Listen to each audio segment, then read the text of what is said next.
Hey everyone, and we are back for Sweetrobin's fanfiction project. Hota 2 ended up great. It actually proved harder than I thought it would be, as Hota is written in a different voice as most of Ice and Fire, but it came out pretty fun and interesting. I actually find myself really attached to fanfic Hota and Darkstar now. I mean, they're actually fairly fleshed out characters now, which is amazing. But again, thank you so much to everyone. Thank you writers, thank you editors, thank you readers. Who would have thought that we'd be at a point where there's just as much fanfic Area Hota as original Area Hota? And so now, oh boy, we have a difficult but exciting round here. The next chapter will be actually a cluster of chapters similar to the Battle of the Blackwater in A Clash of Kings. We'll be going back and forth between the perspectives of JonCon and Arianne at Storm's End, what I call the Battle of Steel. I think we should start with JonCon's perspective in the evening, move to Arianne's perspective at night, and then make it back to JonCon's perspective in the morning. These will be shorter chapters, just as the Blackwater chapters were shorter. With the Battle of the Blackwater, we had a Sansa at 2100 words, then a Davos at 6100 words, then Tyrion at 2300, Sansa at 2500, Tyrion at 3100, and then Sansa at 2900. Altogether, I think the JonCon, Arianne, JonCon chapters should be somewhere between 8,000 and 12,000 words in total. If you'd only like to do one chapter or part of a chapter, feel free. A very well-crafted single page is actually of more use than 20 moderately well-crafted pages. So before we get into the chapters, I want to make sure that the timeline is clear because George was purposely confusing things. For example, it's rather curious in the Arianne chapters, which are all about listening to gossip, that no one is talking about the first day of winter, the death of Kevin, or Cersei's trial, implying that the chapters are happening rather early. Yet at the same time, people know about Red Ronnet heading south and are told that the Tyrell forces are about to make it to Storm's End, which would imply that the chapters are happening late. And since there's likely going to be flashbacks to events, we need to keep things straight. Essentially, the beginning of the Griffin Reborn chapter all the way to the end of the Battle of Steel is happening in a 17-day time frame. Now, we aren't going to put this detail into the chapters, but it's worth noting that the Tyrell horsemen are going at a blisteringly fast pace to get to Storm's End.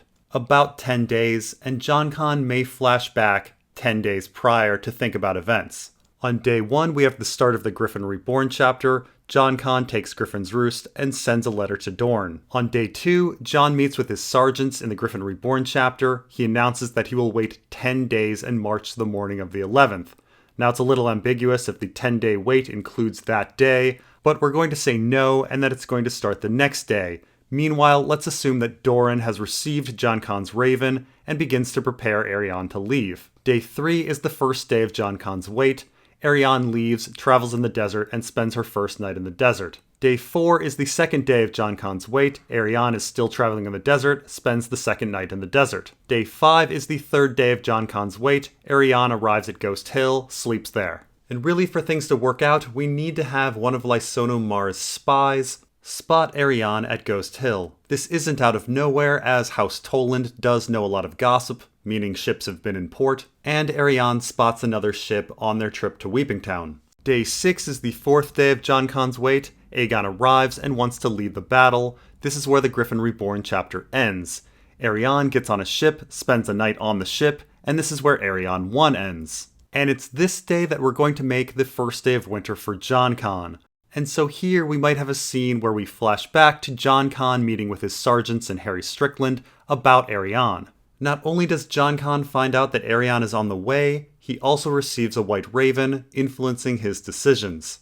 JonCon would then start to devise his master plan for taking Storm's End. At this point, in order for the Tyrell armies to arrive at the right time, JonCon has to have a message sent to King's Landing to inform them that he's moving on Storm's End. This is information that the Small Council knows about in the epilogue. I suggest that JonCon has a message sent where they impersonate the dead Griffin's Roost Maester, with Haldon Halfmaester mimicking the handwriting, warning the crown of JonCon's march. The warning should include the lie that JonCon put Red Ronnet's brother to death and raped his maiden sister. JonCon putting out this rumor into the world at this point explains why Arianne hears about it at Weeping Town. And then King's Landing would be alerted to JonCon's move on the evening of this day, and they would receive their own White Raven shortly afterwards. Day 7 is the 5th day of JonCon's wait.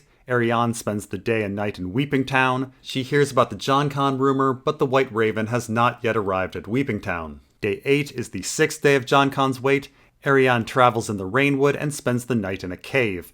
Day 9 is the 7th day of JonCon's wait. Arianne arrives at Mistwood. As they are withholding information from Arianne, they fail to mention that it's winter.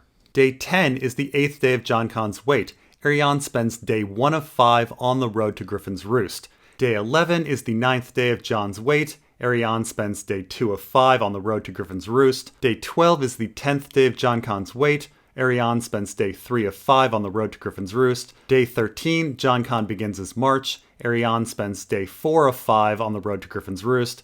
Day 14, JonCon's horsemen arrive at Storm's End in the afternoon, defeating Mathis Rowan's token force. Arianne spends day 5 of 5 on the road to Griffin's Roost, spends the night at some tumbled ruins. Day 15, Arianne arrives at Griffin's Roost, is told JonCon has taken Storm's End, is told that on the morrow she will head to Storm's End, and over with JonCon we can have the rest of his men afoot arrive. And so, day 16 would be this first JonCon chapter, happening in the evening, with Arianne happening at night. And then day 17 would be the second JonCon chapter at dawn, with the Tyrell horsemen arriving.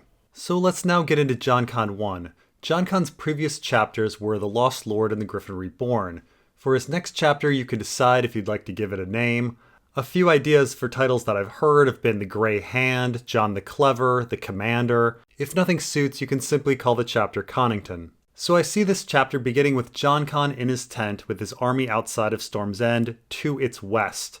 When describing the environment, it's fairly important to mention that it's fairly foggy out and that it's just before dusk. JonCon's host is awaiting the arrival of the Tyrell horsemen.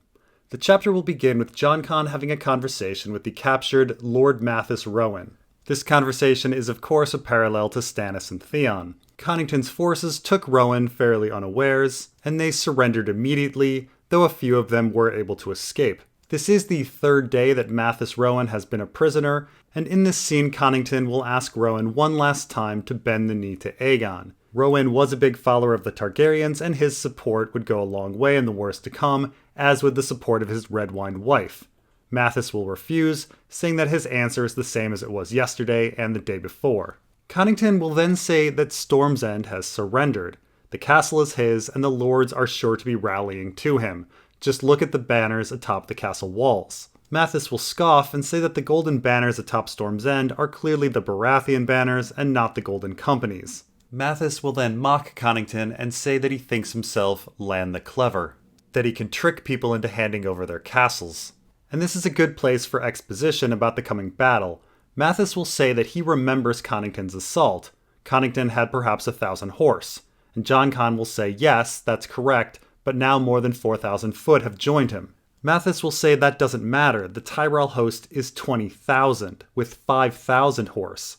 His escaped men have certainly met up with the Tyrell host by now, and told them how small his numbers are. They are coming to slaughter him. Connington, though, will say that he welcomes it, and in fact, he's counting on it. The Tyrell horsemen are days ahead of their footmen. They will think him vulnerable and arrogantly attack without their foot, thinking this an easy victory. JonCon then says he will speak with Mathis tomorrow to see if he'll bend the knee then. After Mathis is taken away, the sun is setting, and Duncan Strong and Casper Hill find JonCon. Casper is carrying a Mirish lens tube, and they will report that a small ship containing Duncan's brother and Princess Arianne's party is still in the bay, though it will be well into night before they can dock with Storm's End in the cavern, as they missed daytime high tide. By the way, for people that don't know about this, high tide happens twice a day. Once when the moon is roughly overhead, and once when it's on the opposite side of the earth. Now with Duncan and Casper, it's fairly important that Duncan Strong is portrayed as high-born sounding. He's very well spoken, perhaps even having spent time at the Citadel. JonCon needs to note this, it's going to be important later on. Casper is a man who has the sharpest eyes in the company. He is a bastard with low-born speech, there to contrast Duncan, and he's going to complain about how they had to trudge through oxen shit to get to the cliff's edge. After Duncan and Casper leave, Tormund Peake arrives, his feet also covered in oxen shit, though he doesn't complain, and he states that the mangonels have been moved, though he does warn that 3 are not functional. JonCon will say that this will serve. Dick Cole then arrives and says that scouts have spotted the Tyrell horsemen. They've made camp 10 miles north of Storm's End. Amongst them were spotted the banners of Fossway, Crane, Oakhart, and Connington. JonCon says that the griffin belongs to Red Ronnet, and that Lysono Mar has heard that his cousin is a man who lacks patience. They will likely attack at dawn to give themselves the advantage of the sunrise behind them. It's time to tell the men to prepare, and we need to have the line, "At dawn, all eyes will be upon us," or something like that to be spoken by Connington. And then we can have a flashback here of JonCon at Griffin's Roost receiving the raven from Ghost Hill, telling of Arianne's journey. JonCon meets again with his sergeants and Harry Strickland, and they all say that they should wait for Dornish forces. They will have the heir to Dorne in their hands. Doran Martell wouldn't take such risks unless he already plans to support them. However, JonCon received another raven that day. The white raven arrived, and when Haldon showed it to JonCon, the raven said, "Jon, march." It also tells him to beware wine, so JonCon dumps the wine that he was about to use on his grayscaled hand. And so the march is still on, and JonCon devises his plan to take Storm's End. And he has Haldon impersonate the dead Griffin's Roost maester to warn King's Landing of the coming march on Storm's End. We come back to the present where JonCon will call for Melo Jane. He writes his message and orders him to take it to Harry Strickland and the king. We then jump to Arianne's point of view a few hours later at night. She and her party are aboard a small ship waiting for the waters to rise high enough to reach the cavern entrance at Storm's End. On the mast of their ship flies a rainbow peace banner. Besides her party and the ship hands, there are a handful of Golden Company sellswords aboard, as well as a man named Maester Dennis. Dennis is very soft-spoken and meek acting. He doesn't look old, but he moves like an old man, complaining of gout. Damon Sand is unnerved by the whole situation. High tide happens twice a day, he notes. Had the sailors been quick in departing, they could have made it to Storm's End during the daytime high tide, but they dawdled, and now they sit in the bay, waiting. Eventually high tide comes, and they enter Storm's End, with men observing them through murder holes. Davos 2 A Clash of Kings has Davos' trip into this cavern, used this as a reference to recreate the trip. Once inside, it's a surprise to the party that they are taken prisoner by Stannis' men, led by Lomas Estermont, and they are disarmed. The party will be very confused as they were told that Aegon's forces held the castle. Maester Dennis will explain that they were told what will happen soon, and he comes with many messages that will surely bring the castle over to Aegon. The trip inside takes a remarkably long time because Dennis moves so slowly. They are brought before the castellan Gilbert Faring, who is accompanied by Maester Jern. Gilbert Faring is a zealot for the Lord of Light and is completely and utterly loyal to Stannis. This is a man that Stannis thought would be best for the job. Maester Jern will look at Maester Dennis suspiciously, but will accept the messages from Maester Dennis and examine them. The messages are a series of notes from all the lords and ladies whose castles have been taken and who now have bent the knee to Aegon. Jern examines the wax seals and ribbons closely, picking at them. Morrigan is real, he says. Wild is real. Estermont is real. Sir Lomas will take note. Tarth is real. Merton is real. Swan is real. Meadows is... And then Jern will hesitate, unsure. Gilbert Faring will then laugh darkly, understanding now what JonCon is up to. He is playing the same game that Stannis did in trying to turn Elwood Meadows, the second in command, and have him take over the castle as he did before. Faring will explain that he is no fool like Courtney Penrose.